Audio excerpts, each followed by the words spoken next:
Vocês já fizeram pães com glúten ali e usaram o cilindro elétrico ou cilindro à mão para poder passar essa massa, né? Fazer o formato, alisar a massa e fazer o formato do pão? Aqui a gente não usa isso, porque simplesmente a nossa massa, a textura dela não permite que a gente use um cilindro. Para pães, para outras receitas a gente pode usar, que sejam mais firmes. Mas para o pão especificamente, se você deixa a sua massa firme o suficiente para passar no cilindro, o seu resultado final vai ficar seco e duro.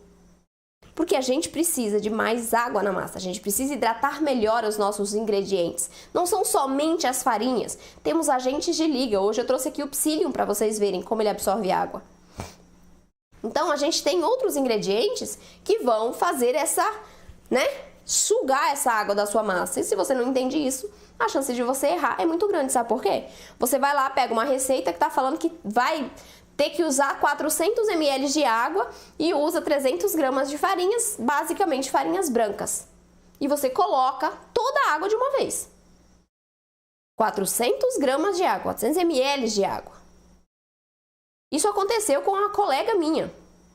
Recentemente, ela trabalha comigo e ela teve que entrar numa dieta anti-inflamatória e não, tentou fazer uma receita ali, e essa era a receita. Tinha 300 gramas de farinhas basicamente brancas e 400 ml de água. Não tem como isso dar certo. Ficou, como ela disse, uma sopa de pão. Sopa de farinha, Virou um mingauzão bem fino. Por quê? Porque eu tenho muita água para poucas farinhas.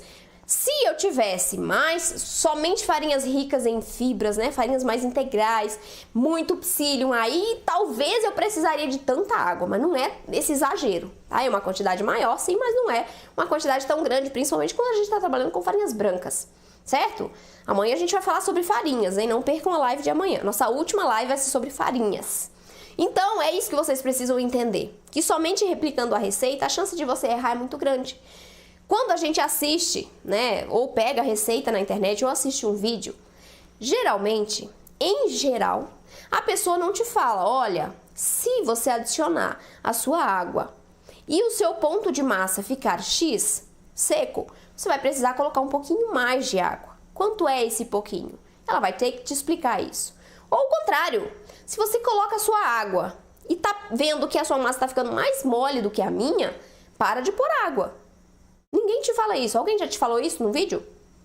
Alguém já escreveu isso num e-book que você comprou? Ou numa receita que você pegou escrita na internet, no Google? Não tem isso escrito.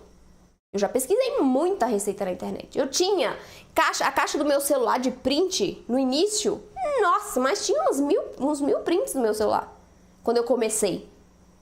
Mas nenhuma funcionava e nenhuma me falava os pulos do gato. Que para confeitaria e panificação sem glúten e sem leite são primordiais.